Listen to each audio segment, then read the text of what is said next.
I want you to picture the Exodus. Right.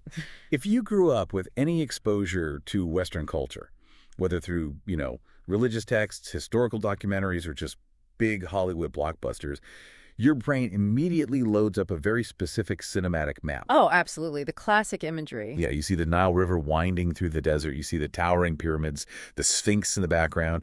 You picture a massive enslaved population dragging stone blocks under the whips of Egyptian taskmasters. Charlton Heston style. Exactly. Hmm.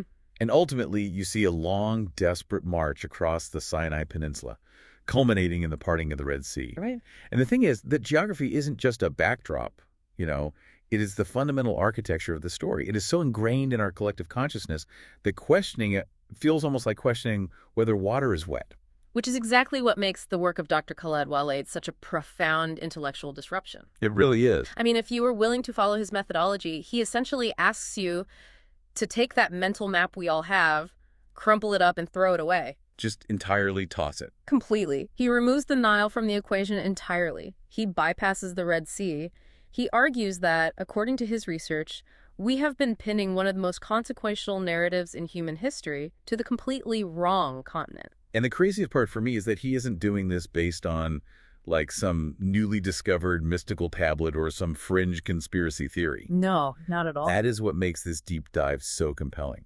His entire thesis is built on an incredibly rigorous, almost mathematical retranslation of classical Arabic dictionary. Yes, and cross-referenced with 19th century geological surveys. Right. So he claims that if you strip away centuries of inherited tradition and look purely at the root meanings of the ancient words, the Moses and Pharaoh narrative relocates hundreds of miles away. Landing squarely in the Syrian-African rift. Right on the shores of the Dead Sea. Exactly. And to set the parameters for our conversation today, I think it's important we establish that we are going to treat Dr. Waleed's thesis as a complex, meticulously constructed puzzle. Yeah, we're just looking at the pieces. Right. We are examining his specific academic, linguistic, and geographical interpretations. Our goal today is to impartially explore the mechanics of his argument. So, how he redefines ancient words, how he applies those words to historical maps, and the cascading effects that has on the entire historical timeline. Precisely. We are looking at this purely through the lens of his research. We're not taking a theological or political stance here. No, we're just exploring the theory. It's like finding out that for centuries we've been using a GPS with the wrong starting coordinates, and Dr. Waleed is finally recalibrating the satellite. That's a great way to put it. So to begin unpacking Dr. Waleed's alternate geography, we have to start at the linguistic bedrock. The word itself. Right. His entire theory hinges on redefining a single word that has been universally understood for millennia. That word is mis. Miss, yes. In almost every modern translation of these ancient texts, Mis is translated as the nation of Egypt. That is the standard accepted translation. Right. So if it's universally accepted, what is Dr. Waleed seeing that everyone else supposedly missed? Well, Dr. Waleed proposes that the translation of Mis as the sovereign nation of Egypt is actually a massive historical obscuration. And he argues this solidified during the Abbasid era. The Abbasid era. So we're talking about what, the 8th century? Roughly, yes. From the 8th century onwards. The Abbasid Caliphate was a sprawling, highly powerful empire. Right, a massive geopolitical force. Exactly. And during their reign, there was a huge effort to codify history, theology, and geography. Dr. Waleed argues that during this specific period of codification, highly localized geographical terms from ancient texts were projected outward onto much grander imperial scales. Oh, I see. So according to his theory, the original very narrow meanings were sort of swallowed up by these later geopolitical realities. But if I'm putting myself in the listener's shoes right now, the immediate skepticism is pretty obvious. How could thousands of years of scholars, geographers, and theologians just misplace a major civilization? I mean, are we supposed to believe they all just forgot what the word meant? That is the core tension of his entire body of work. And Dr. Waleed answers that skepticism by bypassing modern and medieval historical narratives entirely. He just ignores them. He goes straight to the foundational dictionaries of the Arabic language. He relies heavily on monumental works like Ibn Manzur's Lisan al-Arab. Lisan al-Arab, that was completed in the 13th century, right? Correct. as well as the lexicons of Al-Rahib and Al-Fayyumi. These are basically the gold standards of classical Arabic lexicography. So they are the ultimate authorities on the language itself. Right. And remember, these authors weren't writing history books. They were cataloging the mechanical root meanings of words as they were used by the earliest desert Arabs.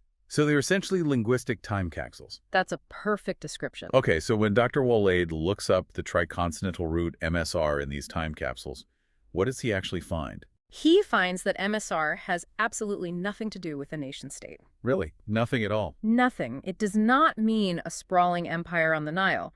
In fact, Dr. Waleed points out that ancient texts often referred to the land of the pharaohs differently, using terms like Al-Jibt. Al-Jibt. Wait, is that where we get the word Egypt? Exactly. That's the etymological root of the Western word Egypt. Oh, wow. Okay. But according to the classical dictionaries Dr. Waleed cites, the root MSR is defined strictly as a boundary. Just a boundary. Yes, it means a barrier between two things.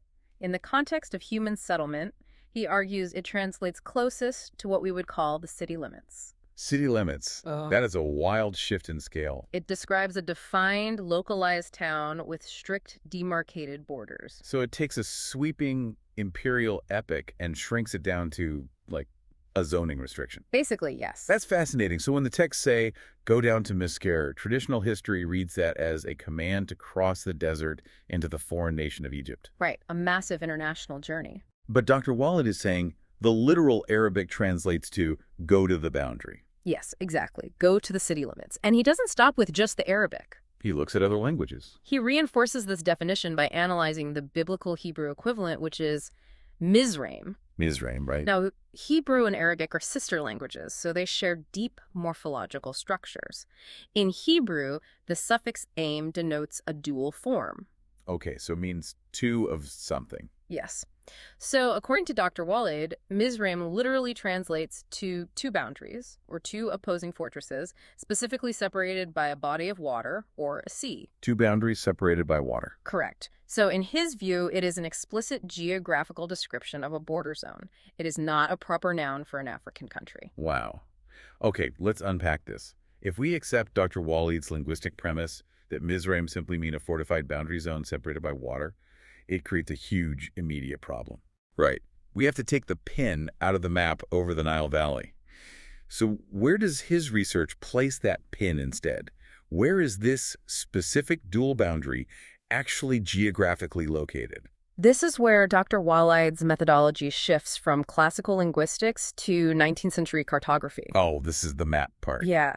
He takes this redefined concept of the boundary and overlays it onto the geography of the Levant. He identifies the boundary as the Syrian-African Rift. The Syrian-African Rift. Specifically, the segment known as the Great Arab Rift. For those who might not be huge geology nerds, this rift isn't just a minor crack in the ground, right? It is a colossal tectonic trench. Oh, it is the most profound fault line on the planet's surface. Wow. The tectonic plates are literally pulling apart there, creating a massive deep valley. And Dr. Waleed connects this directly to the Quranic description of the land involved in the Exodus, which is called Al-Sada. Al-Sada, what does that translate to? It literally translates to the land with the fault or the cracking earth. That's incredibly specific. It is, and within this massive rift lies the lowest point on Earth, which is the Dead Sea Basin. Okay, but it is easy enough to point at a giant fault line and say, well, there is your boundary.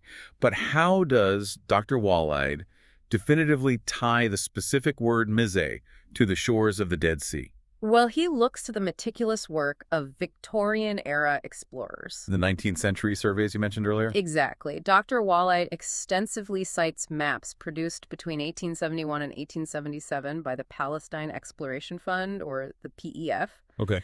These were created by British military engineers who were surveying the Levant with unprecedented rigor. They weren't just vaguely sketching things. They were recording every local name, every wadi, every subtle elevation change. Very precise data. Highly precise. He also cross-references Lou Larted's geological map of the Dead Sea Basin from the same era and Kiepert's famous wall maps. But wait, why rely on 19th century maps instead of, modern satellite imagery or Google Earth? What did those British engineers capture that we might miss today? That's a great question. They captured the toponymy, the local place names before modern geopolitical shifts and massive industrial development altered the landscape. And erase the local memory, I guess. Exactly. So, on these PEF maps situated on the eastern shore of the Dead Sea, Dr. Waleed finds a region clearly labeled Ghor el-Mezrah. Ghor el-Mezrah, Mezrah. Yes. The phonetic similarity to Mizrayim is obvious. It is. And according to Dr. Waleed, it is more than just a phonetic similarity. He argues it is a direct linguistic survival. Really? Yes. He argues that Mezrah, this fertile plain sitting right on the eastern edge of the deepest fault line on Earth, is the geographical anchor of the ancient word Mizrayim. So the modern location still carries the echo of the ancient word for boundary. Exactly. Furthermore, he points out that on these historic maps, the body of water isn't called the Dead Sea. It is labeled as Barlut. Barlut, meaning the Sea of Lot. Yes, the Sea of Lot. Okay, so we have the Sea of Lot, and we have the boundary of Mezrah on its eastern edge. But the most iconic moment of the Exodus narrative is the physical crossing of a body of water. The parting of the sea. Right. And if you are standing at the Dead Sea, which is this incredibly hostile, hypersaline lake surrounded by sheer cliffs, where is the crossing point? I mean, you can't just walk across the middle of a deep tectonic lake. Well, you can if you know the historical geology of the lake. Okay, I'm listening. Dr. Waleed points to a very specific, prominent geological feature of the Dead Sea called the lisan. The lisan, which means what in Arabic? Lisan is the Arabic word for tongue. A tongue. What exactly is this tongue physically? It is a massive peninsula composed of white calcareous marl. Calcareous marl, so like chalky rock. Essentially a calcium-rich, chalky mudstone. And it juts out aggressively from the eastern shore of the Dead Sea, pointing straight toward the west. Okay. It effectively divides the sea into a deep northern basin and a much shallower southern basin. So I'm trying to visualize this for the listener. You have this deep, dark blue, incredibly salty water sitting in a tectonic trench, and jutting right into the middle of it is this bright, white, chalky landmass. Yes, exactly. And here is the crucial geological mechanism that makes Dr. Waleed's theory function. What's that? The water levels of the Dead Sea have fluctuated wildly over the centuries, driven by climate shifts and tectonic activity. Okay. Historically, the Lisan wasn't always just a peninsula. During periods of much lower water levels, it functioned as a shallow surface crossing. Wait, really? Like a natural bridge? It was a ford. It was a literal, physical land bridge of white stone where caravans and armies could actually walk across the water's expanse. That's wild. It directly connected the western shore to the eastern shore. So Dr. Waleed is arguing that this chalky peninsula, the Lisan, is the actual geological stage for the parting of the sea. According to his analysis, yes. The Lisan is the literal barrier or the established path mentioned in the ancient texts, what is called the Sabil Mukem. He argues it perfectly fulfills the linguistic requirements of Mizrayim. You have two opposing boundaries, Palestine on the west, Jordan on the east, separated by the Sea of Lot. But connected by this very specific, verifiable geological crosswalk. Precisely. Man, if we accept this geographical shift, the implications are just massive. They change everything. Because you cannot move the stage without fundamentally altering the script, right? If the Exodus didn't happen under the shadow of the pyramids in the Nile Valley, but instead happened in the Syrian-African rift, then the identities of everyone involved have to change. Yes. Dr. Waleed has to completely recast the historical players. He does, and this is arguably the most controversial and disruptive aspect of his thesis. I can imagine. Because when he shifts the geography to the Levant, he completely dismantles the traditional dynamic of a foreign Egyptian superpower enslaving a nomadic Israelite population. Okay, so let's address the elephant in the room, the most famous antagonist in history. Pharaoh. Pharaoh, yes. If he is not an Egyptian king with a golden cobra headdress, who is he in Dr. Waleed's framework? Dr. Waleed identifies Pharaoh historically as Darius the Great. Darius the Great. Yes, the emperor of the Achaemenid Empire. The first Persian Empire. Exactly, the empire that ruled from the 6th to the 4th centuries BC. Hold on, wait a second. Darius was Persian. How does a Persian emperor fit into a localized conflict in Palestine, and why would he be called Pharaoh? Well, this requires understanding how massive empires like the Achaemenids administered their territories. Okay. They didn't micromanage every province from Persepolis. They ruled through local governors, satraps, and proxy kings. Right, middle management. Exactly. Dr. Waleed asserts that in the context of these specific texts, Pharaoh was an Israelite ruler. Wait, what? Yes, an Israelite. He was an imperial proxy governing the Blessed Land, which Dr. Waleed firmly identifies as Palestine, the territory west of the Dead Sea Fault line. So Pharaoh is an Israelite.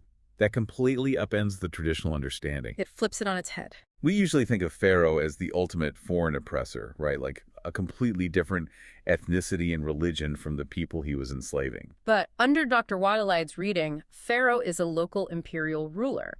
He's an Israelite governing the Levant under the broader umbrella of the Achaemenid power structure. Okay, but if Pharaoh is an Israelite governor in Palestine who's doing the suffering, who were the slaves building the monuments and crying out for liberation? According to Dr. Waleed, the true victims of systemic oppression in this narrative were the native indigenous Palestinians. The indigenous people of the land. Yes. In his textual analysis, he points out that these indigenous people are referred to simply as the children of Adam, or humans, the word Bashar. Bashar. Right. They were the original inhabitants of the Blessed Land. Dr. Waleed argues that Pharaoh, acting as the imperial authority, usurped their agricultural lands. He divided the native population into competing factions and subjected them to brutal, sustained oppression. So where do the Israelites, the people Moses is supposed to be leading, fit into this hierarchy? I mean, if they aren't the primary slave class, what is their role in this? Dr. Waleed outlines a deeply complex internal political dynamic here. He argues that the Israelites were initially partners in power with Pharaoh. Partners. Yes, they were part of the ruling apparatus managing the occupation of the indigenous lands. Okay. However, this ruling coalition fractured. There was a severe falling out over authority, governance, and religious doctrine. Basically a civil war. Exactly. A vicious internal power struggle. And once the alliance broke down, Pharaoh turned his military apparatus against his former partners. Oh, wow. He began persecuting his own religious brethren. This, Dr. Waleed argues, is the historical reality behind the narrative of the slaughtering of the sons. So it wasn't a genocide of a foreign slave class living in Goshen. No, he argues it was a targeted political purge within the ruling factions of the Levant. That drastically changes the genre of the story. I mean, we go from a grand, sweeping tale of a captive nation laboring in foreign brickyards to a highly localized, claustrophobic story of political betrayal, indigenous dispossession, and a fractured ruling class turning on itself. It really grounds the narrative in the brutal realities of regional geopolitics. Which brings us to Moses. If the Israelites are a faction of the ruling class currently being purged by their former ally, who is Moses and where does he come from? Well, Dr. Waleed describes Moses not as an Israelite raised in an Egyptian palace, but as an Arab, an indigenous human. An Arab. Yes. The terms used in his textual analysis are Adami or Bashari. So Moses is essentially an outsider to this conflict. In Dr. Waleed's thesis, yes. He is an outsider to the Israelite pharaonic power structure. He is sent by God specifically to intervene in this localized war zone. Okay, I see. The religious Israelite faction, facing annihilation in Pharaoh's political purge, cries out for divine help. And Moses is the liberator sent to extract the specific, targeted group from the machinery of Pharaoh's wrath. Okay, but this creates a massive, fascinating logistical problem. How so? The traditional narrative is that Moses leads the people out of Egypt to take them to the Promised Land, right? Right. But in Dr. Waleed's map, Pharaoh is ruling from Palestine. Yeah. The Israelites are already living in the Blessed Land. You can't flee to a destination if you are already standing on it. That logical paradox is actually the linchpin of Dr. Waleed's next major argument. Okay, hit me. Because they are already in the Blessed Land, and because Pharaoh controls it, they have to run the opposite way. Dr. Waleed concludes that the direction of the Exodus was completely reversed. The reverse Exodus. Yes. So if Pharaoh controls the highlands of Palestine to the west, they can't go west to the Mediterranean, they have to go east. They have to flee eastward toward the deepest trench on the planet. And Dr. Waleed bases this directional certainty on his rigorous translation of a specific word in the text. Which word? Mishrikin. Mishrikin. How does he translate that? I assume it does not mean wandering south into the Sinai Peninsula. Not at all. Dr. Waleed translates Mishrikin with absolute dual precision. What do you mean by dual precision? In classical Arabic morphology, the word provides a mathematical vector. Geographically, it means moving explicitly from the west to the east. Okay. Temporally, it means undertaking that movement at the exact moment of sunrise. Oh, wow. So it provides both the compass heading and the time of the operation. That is incredibly specific. It really is. According to Dr. Waleed, the narrative plays out as a high-stakes, rapid extraction. Like a tactical retreat. Yes. Pharaoh's army mobilizes and chases the fleeing Israelite faction out of the lush agricultural springs and gardens of the Palestinian highlands. Right. The pursuit drives them relentlessly eastward, forcing them to descend thousands of feet in elevation down into the desolate, stifling heat of the Dead Sea Basin. The physical reality of that descent is terrifying to think about. You're running down these steep, rocky wadis, the temperature's just rising, the air is getting thicker because you're below sea level, and you're being chased by a massive imperial military force. It's a terrifying scenario. And the climax occurs when the two groups, the fleeing faction and the pursuing army, converge on the western shore of the Dead Sea. The Barlut. Exactly, the Barlut. So they are pinned. They have the accounted-back army of Pharaoh right behind them and the toxic, hypersaline waters of the Dead Sea right in front of them. Yes. And it is at this exact geographical choke point, standing on the western shore and looking out at the white chalk of the Lisan Peninsula, that Moses acts. This is the moment. He strikes the sea. But they do not cross a vast ocean, they traverse the Lisan. The land bridge. They use that geological ford of calcareous marl to cross from the West Palestine, the Blessed Land, over to the east, into Jordan, which Dr. Waleed identifies as the Holy Land. The spatial dynamics of this theory are just incredibly tight. Very localized. It is not a sprawling multi-year trek across the desert just to get to the water. Yeah. It is a claustrophobic sprint. They're pushed right to the edge of a tectonic drop-off, and they have to cross a highly specific, narrow geological bridge just to escape to the eastern shore. Landing right in that area we mentioned earlier, Ghor el Mezra. Right, Ghor el Mezra. It transforms the crossing from a miraculous parting of an ocean into a desperate, tactical retreat across a fluctuating natural land bridge before the pursuing army can close the distance. That's exactly how Dr. Waleed reads it. Okay, so they make it across the Lisan. They're standing on the eastern shore in Jordan. Pharaoh's forces are presumably neutralized or unable to follow. Right. In the traditional narrative, crossing the sea is just the opening act for a 40-year period of wandering in the wilderness before eventually returning to conquer the Promised Land. How does Dr. Waleed interpret the aftermath of this eastward crossing? This is where Dr. Waleed applies his linguistic methodology to another famous textual command. The command is EB-0221. EB-0221. And traditionally, this has been translated as descend to Egypt, right? Yes, that is the traditional translation. But we have already established that in Dr. Waleed's dictionary, Mizra doesn't mean the country of Egypt. It means the boundary, the city limits. Exactly. So once they cross the Lisan to the east side of the rift, God forbids them from returning westward to the blessed land of Palestine for 40 years. Okay. When the text says Ibito Misra, Dr. Waleed argues it is a profound mistranslation to read that as a command to pack up and march hundreds of miles to Africa. What does it actually mean then, in his view? It is a divine border lockdown. A lockdown. It translates literally to stay here at the city limits, stay at Mizra. Oh, wow. It is God saying, you have crossed into the land of the fault, you are now east of the sea, and this is exactly where you will remain. So the 40 years of wandering wasn't about getting lost in a massive desert. Dr. Waleed is basically saying Mizra was a containment zone. Yes. So they crossed the land bridge and God pulled up the drawbridge behind them and said, you are under quarantine. You are staying right here at the perimeter. That is precisely how Dr. Waleed frames it. Yeah. The Dead Sea and the massive tectonic trench of the Syrian-African rift act as an impassable barrier, both physically and spiritually. A permanent wall. Right, and Dr. Waleed points out that this eastward containment zone is actually corroborated by biblical texts as well, if read literally. Really? Where in the Bible? He cites Genesis 50.01, which explicitly mentions a location called Abel-Mizrayim, which is beyond the Jordan. Beyond the Jordan, meaning on the eastern side. Yes. For Dr. Waleed, this is absolute textual confirmation that the true location of Mizraim or Mizraimer is firmly pinned in the east, in modern-day Jordan, and not in the west on the banks of the Nile. That is a very compelling piece of cross-textual evidence. It ties it together nicely. But a quarantine or a border lockdown implies that there are rules, right? And consequences for breaking them. Absolutely. What happens if someone in that eastern encampment decides they don't want to wait 40 years? What happens if they try to cross back over the Lisan into Palestine? According to Dr. Waleed's exegesis of specific Quranic verses, particularly An-Nisa verses 97 and 98, the punishment for violating this border lockdown was absolute. He interprets these verses to decree that any Israelite who violated the command, who crossed back westward into Palestine acting as an occupier, and who falsely claimed they were justified because they were oppressed, was condemned to hell. Wow.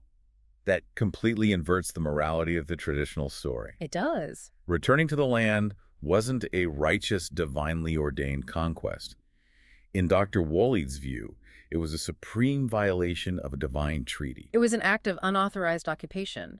In Dr. Waleed's framework, God did not excuse the Israelites who crossed the sea. He commanded them to stay in Mizrayim. So who was excused then? The only people who were truly excused by God, the only ones who were genuinely, legitimately oppressed, were the actual indigenous Palestinians. The Bashar we talked about earlier. Exactly. They were the ones trapped on the western side under imperial occupation with no means whatsoever to escape the blockade. This fundamentally alters the theological architecture of the Promised Land. Completely. It is no longer a territory you are meant to aggressively conquer. It is a territory you are divinely exiled from, contained behind a massive geological fault line because of your past political betrayals. It is a radical reimagining of the geopolitical and spiritual map of the Levant in antiquity. We have covered an immense amount of ground today. Yeah. I mean, we have redefined Egypt as a localized border. We have moved the crossing to a chalky peninsula in the Dead Sea. Right. We have flipped the direction of the escape eastward, and we have turned the wilderness wandering into a strict quarantine. That is a massive restructuring of historical puzzle pieces. It is a lot to take in. But there's one more piece, right? The final piece of Dr. Waleed's theory connects this localized Dead Sea geography to something much larger, the broader spiritual map of Islam, specifically concerning Jerusalem. Yes. How does a fault line in the desert connect to the Holy City? Dr. Waleed manages to synthesize his linguistic and geographical theories into a really comprehensive view of urban planning in the Holy Land. Urban plan. Yeah, he asks us to visualize ancient Jerusalem, which is referred to in the text as Baka, or the virtuous city, as a series of expanding concentric circles. Like a ripple effect expanding outward from a central stone. Yes, exactly. At the very epicenter, you have the Dome of the Rock, which he identifies linguistically as the Mashar Haram. Okay. Surrounding that inner sanctum is the Kaaba, or the house, the Beit Haram. Right. And surrounding that, you have the physical built walls of the city. But Dr. Waleed asks a critical jurisdictional question.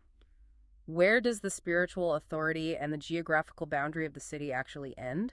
Well, if it is a series of ripples, the outermost ripple has to hit a shoreline eventually. And this is where he radically reinterprets the concept of al-Masjid al-Aqsa. Okay, Al-Aqsa. In traditional Islamic geography, this is understood as a specific, separate building located within the wider sanctuary of Jerusalem. Right, the mosque itself. But Dr. Waleed, sticking strictly to his root word methodology, argues that al-Masjid al-Aqsa translates literally to the farthest boundary of the sacred mosque. The farthest boundary.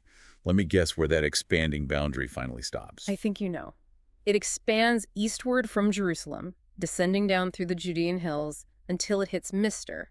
It hits the city limits. Yes. Yeah. It terminates at the massive, undeniable physical barrier of the Dead Sea Fault Line. So Dr. Waleed is saying that Al-Aqsa isn't just a physical structure with a roof and doors. It is a massive territorial designation. It is a zone. A spiritual zone that stretches all the way from the center of Jerusalem down into the Great Rift Valley, ending right at the edge of the Dead Sea, at the exact location where the Exodus crossing happened. Exactly. In his theory, the geography of the Exodus and the spiritual boundaries of Jerusalem are inextricably linked. They share the exact same eastern border. That's brilliant. And to tie this entire geographical web together, Dr. Waleed applies this expanding map to the story of Mary, or Miriam. How does the story of Mary, the mother of Jesus, intersect with the geographical map of the Dead Sea? Through the literal morphological translation of her name. Oh, back to the dictionary. Always back to the roots. Dr. Waleed theorizes that the name Miriam breaks down into two distinct parts, Mar and Yam. Mar and Yam. In ancient Semitic roots, this translates to passage of the sea. Passage of the sea. As in the Lisan. The exact geological ford where Moses crossed. Yes. When the religious texts describe Mary withdrawing from her people to an eastern place or a far place, traditional interpretations often leave that location vague, perhaps a distant room or a nearby village. Right, just somewhere away from everyone. But Dr. Waleed claims that her name and the geography are operating as a precise GPS coordinate.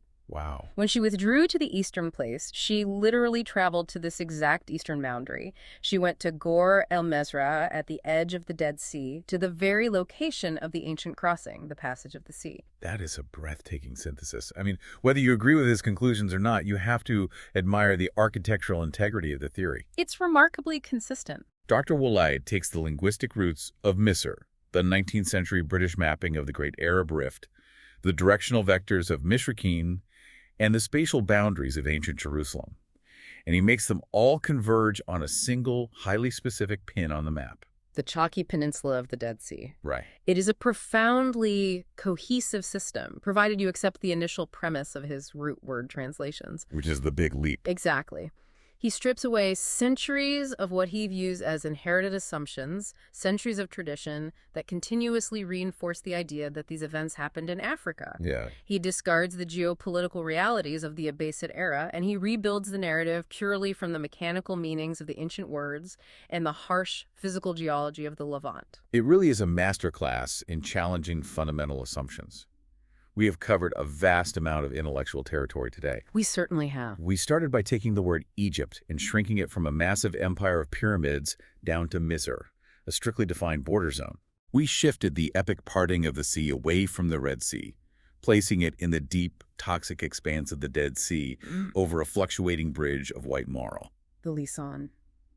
We recast the mighty pharaoh, not as a foreign enslaver, but as an Israelite proxy emperor ruling Palestine under the Persian flag, turning a grand slave narrative into an intensely localized, brutal civil war. A huge shift. And we completely reversed our compasses, watching Moses lead a tactical extraction eastward at the break of dawn toward a geographical quarantine zone in the mountains of Jordan. And through it all, what stands out most isn't just the shocking nature of the conclusions, but the discipline of the methodology. Yeah, his strict adherence to the text. Exactly.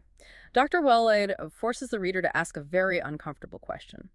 How much of our historical understanding is actually based on the original texts, and how much is based on the traditions that have been layered over those texts like coats of paint over thousands of years? Right.